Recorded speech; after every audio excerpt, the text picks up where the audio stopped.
The National Education Policy 2020 imagines a radical restructuring of the regulatory framework governing school education in India. At CCS, we have long argued that regulatory reforms are the only pathway to improving learning outcomes for all children in India. In this episode of So Basically, we'll talk about the reforms that the NEP brings with it and their potential to change India's education landscape. At present, state governments hold three roles in school education. They set policies, regulate private schools, and also operate their own schools. The problem with this system is that the government runs schools while also regulating private schools. It's like the umpire of a cricket team also being one of the players. There's a clear conflict of interest, concentration of powers, and a lack of clarity on who does what. Separation of functions is one of the foremost principles of good governance, without which no structural reform in education is possible.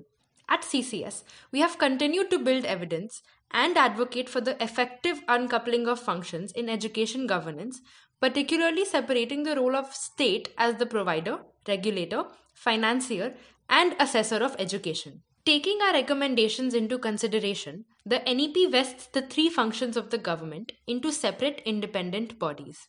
The Department of School Education, the apex state-level body in K-12 education, will be responsible for overall monitoring and policy making. It will not be involved with service delivery or regulation of education. The Directorate of School Education will handle the service delivery for the public schooling system of the whole state. This separation removes the issue of conflict of interest. The match now has a neutral umpire. Over 92 million children in India are enrolled in budget private schools, offering higher quality education to economically disadvantaged students.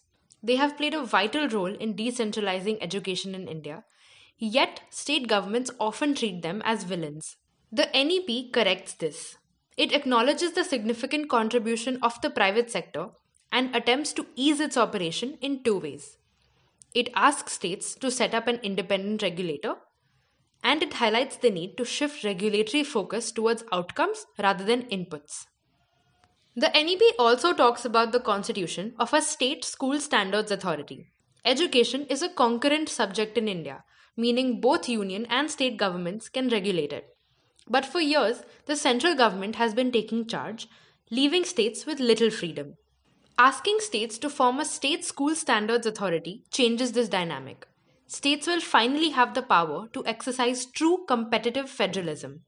More importantly, having an independent school standards authority will ensure that public and private schools are treated as equals.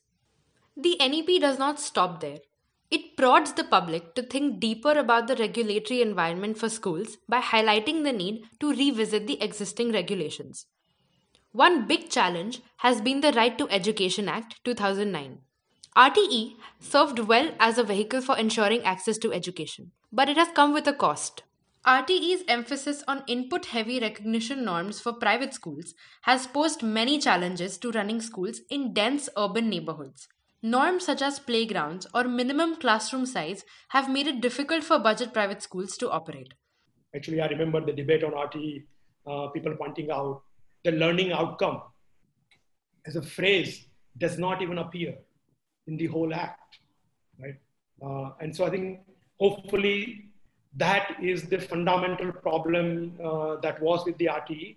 Hopefully that will get resolved as we move forward with the way the NEP is thinking about learning outcomes and focus on outcomes as opposed to on inputs. So basically, school education in India has been suffering for long, and the pandemic has only made it worse. NEP recognizes its root ailments and lays out strong structural reforms. All that is left is a thoughtful implementation of its recommendations while simultaneously dealing with the changes brought by the pandemic.